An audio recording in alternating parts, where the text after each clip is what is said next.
everyone, welcome or welcome back to my channel. In today's video, I am going to be doing a makeup related video, which it has been a while since I've done one. But today I'm super excited because there is a new product that is launching here in Korea by a Black woman. It's so exciting and amazing to see a Black woman doing her thing, especially here in Korea. And this is super exciting because this is a cushion foundation that is launching in dark shades. Oh, so exciting, so exciting. So I'm super excited to share my thoughts on it, do a review / demo, and I might do a wear test. So if you are interested in learning more about this new foundation, then just keep on watching. Oh, I'm so excited. Oh, like I can't stop smiling. If I'm looking down at my notes because I have a whole bunch of notes all about this foundation that I want to make sure that I let you all know about. So this foundation is called the Dr.gio Ultra 7 Brightening Foundation Cushion and retails for 35,000 Korean won or $34.99 USD. It is moisturizing, brightening, and anti-aging. It's packed with moisturizing agents. Dr. Gio's formula covers blemishes while staying lightweight. It is buildable for a dewy but never cakey looking skin. It has SPF 50+, PA+++ for UV protection, hyaluronic acid to retain moisture, Cica for hydration, anti-inflammatory and soothing effects, vitamin C to help with tightening pores and as an antioxidant, collagen to improve skin elasticity, shea butter to soften and moisturize the skin, tea tree for soothing the skin especially with the daily use of face masks and harsh environments, niacinamide for brightening effects, and adenosine for anti-aging effects. So it has a whole bunch of really good things in this foundation, and as you heard, it has a lot of ingredients that are really soothing for the skin, especially since we are in the age of wearing face masks every single day. So I feel like this foundation came at a really good time. For now, they do only have 6 shades because this is a startup company. So by the end of next year, 2021, they are hoping to have at least 20 shades. The CEO and founder of Dr. Gio Foundation is Grace Okafor, who is a Nigerian woman. Yes, we love to see it. At the product introduction event that I went to in Seoul, I loved that she was really willing to help Black women and just anyone that was really willing to learn about how to start a startup in Korea, how to start your own business, how to start a company, where to look for funding and things like that. Even though I have no intentions of starting a startup or a business, it was just great to see that she was willing to give other women the tools that they needed to be able to do what she's doing. If you have a good idea that you know you want to make something out of it, like she was really willing to share that knowledge and that wealth with other people in our community. It was also just nice to be in a room filled with other Black people because, especially for me, I don't live in Seoul. It's very rare that I am in a space with a bunch of Black people. It was really great. I am in the shade number 4. I do have swatches of all the shades here. You can see that the 2 lightest shades look extremely light on me because they are a lot lighter than I am. This foundation currently is focusing on medium and dark skin tones. So the first 3 shades are specifically for medium tones and the last 3 shades are specifically for deeper skin tones. So this is what the foundation looks like. This is the current packaging. It may change by the time they launch next year in January 2021. And this is what the foundation packaging currently looks like. So when you open it, this is the inside. This is a mirror, but it has a protective film on it. And here is the sponge puff applicator, which as you can see, it does have a pointed edge here, so you can use that to get into tight areas like this. So like I said, this is shade number 4, which is Funmi. The foundation hasn't officially launched yet. It will launch January 1st of 2021, but if you want to purchase the foundation as of now, you can purchase the foundation at the website beauficial.com, which is in the description box down below, and the website specifically just for the foundation will be launching soon as well. By the time I put this video up, I don't know if it will be up already, but at least by the end of this month, November, it should be up. So that link will also be in the description box down below when the official website for the foundation specifically launches. As of now, they do have some sales and discounts going on. So until November 30th, if you are in Korea, then if you buy one foundation, you can get another one free for the first 100 pre-orders. And until December 31st, if you are in Korea, then you can get a 30% discount per every order that you make. So those discounts are specifically just to people in Korea, but if you happen to know someone that is in Korea and you do not live in Korea, then they can of course purchase the foundation for you and use the discounts and then send it to you wherever you are living. They do provide shipping to other countries. If you live in Nigeria, there are pickup agents in Lagos, Abuja, Calabar, and Owerri, and you can check on the beofficial.com website for the specific locations. There is also a pickup location in the UK if you live in the UK and you would like to order the foundation or any products on the Beofficial website. Again, because this is a startup company, there aren't refills at the moment. If your foundation product runs out, then you will have to buy another product, but in the future they do hope to be able to have refills available and new sponges and puffs for you to be able to purchase. And I think that is all the information that I have about the foundation. Something that I notice about cushion foundations, specifically more Korean style products, is that they are usually more to give you dewy skin, that natural glow, and that's nice and all, but I have oily skin. So I know that, you know, for cushions, it's convenient because you can constantly touch it up whenever you need to, but for me, I have oily skin and I like to set everything with powder. So I will be setting this foundation with powder and I will not touch it up just because putting this on top of powder and wearing a mask and doesn't sound like a good idea to me. So I will be setting this foundation.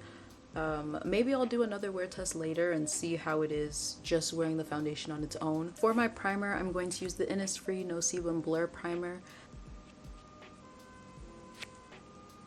Ooh, so just a little bit of a squeeze is plenty of product.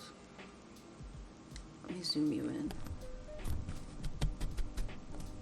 I'm just gonna start with a little bit and then work with that.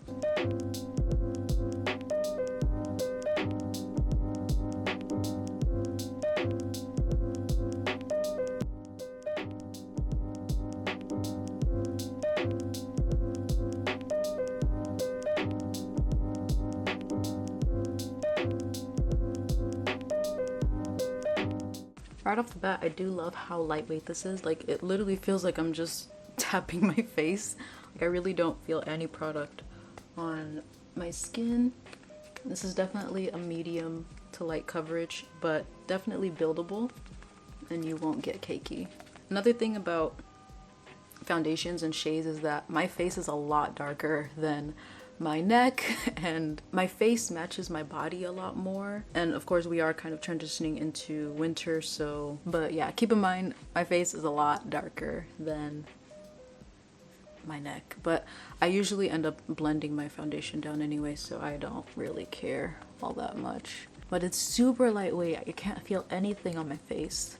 You can see just a little bit of like some spots and dark marks, which I personally do not care that they show through. I do like a medium coverage, so this is great for me. I don't remember if I swatched shade number 3 on my face at the event, but maybe that would be a really good color for me to use to highlight under my face, because I think it might be too light to use as like an overall face color. Yeah, it feels super lightweight on my face. I can't feel anything at all. I only really needed one big press and then like another one to get the coverage that I like. Applicator wise, I don't know if I'm a fan of using puffs and things like this. I don't usually use them in my routine. It is a little bit hard for me to get used to using a puff instead of like a sponge or a brush, which I'm more used to because I use liquid foundations. So this is gonna take some getting used to for using to pat my face, but I think it did a really good job at dispersing and blending the product. I don't see any patches or harsh lines or anything. I like how my face looks, honestly. Oh, I also wanted to swatch and compare this shade compared to the Innisfree No Velvet Cover Foundation because I do like this foundation. It is a Korean brand, but you can only purchase it if you are in the US and in Canada, which is annoying. Excuse the mess in the background. So on the top is the Innisfree No Velvet Covered Foundation in the shade C43, and the second swatch is the Cushion foundation. So they are pretty close in color. And the Innisfree No Velvet Cover Foundation is a great match for me, especially in the summer.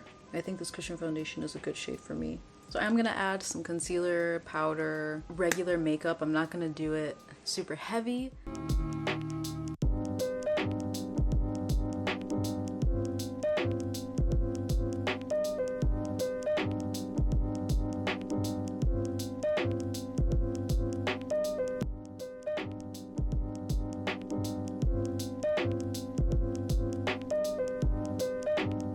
I am done with my makeup now. Still feels super lightweight, not cakey, doesn't feel heavy at all. I barely feel anything on my face, to be honest. It feels really good. I like how my face is looking. So I am gonna go and meet with a friend at a cafe. We're gonna get some lesson plans done for the rest of the week, and I'm going to start editing this video. I will be wearing a mask. I will be eating things, so I will show you all how my face is holding up with all of that, and I think I will check in when I finally come back home after I'm done with the day. But yeah, super loving how my face is looking. Let me zoom you in so you can see closer. My nose is already starting to get a little bit shiny. It is kind of bright because the sun is right above me now, so it does look a little bit more shinier than it does in person. But yeah, I will check in with you all later in the day.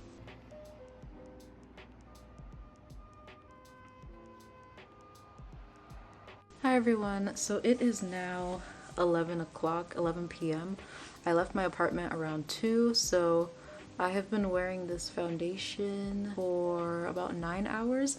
Honestly, I was not planning for this wear time to be even more than 6 hours because I personally really don't like wearing makeup for a very long amount of time. My friend and I went to a cafe, we did a lot of work, we were wearing our masks, we ate, we went to eat afterwards, so a lot of taking the mask on, putting it on and off and stuff like that. So a lot of action has been going on in the mouth area. But honestly, just looking at my face, not even taking the mask off yet, I am oily and it has been 9 hours, but the foundation is still there. Like, it hasn't separated anywhere, so that is good. As you can see, obviously my mask is dirty. Not really surprised at that. Usually I'm much more oilier than this after 9 hours, but of course right here is very very shiny. Let me zoom you in so you can see better. My lip product came all the way off and I need chapstick super bad. I don't feel like the foundation really moved. Like, I feel like it's still there even though like quite a bit of it is on the mask. Like, I still feel like it hasn't really broken up on my face. One thing I will say though is that I don't have extremely sensitive skin, but I do know that when I'm wearing makeup, especially when I'm wearing a lot of makeup and for a very long amount of time, I can feel my skin starting to like tingle. Like, I can feel where I know there's gonna be like breakout spots, and I don't feel that with this foundation, which I'm kind of surprised because it's been a while, like a very long time that I've been wearing this foundation, and by now I can already feel like I need to get this off of my face, but it still feels extremely lightweight, still feels like I barely have anything on my face. This Cushion foundation might have made some points, honestly. If I decide to wear this foundation and not set it with powder, then of course I will be absolutely fine with touching up with this, but because I did put powder onto it, I don't really feel like it's a good idea to end up touching up with this on top of that. I really love this. I am just so happy to finally have a cushion that is in my shade, made by a Black woman, and I can easily access and buy it here in Korea. That is such a huge deal. So that's it for this video. If you enjoyed it, make sure to give it a thumbs up and subscribe to my channel. Again, I will leave all the website links and information in the description box down below, so don't forget to check that out as well. Thank you so much for watching, and I will see you in my next video. Bye!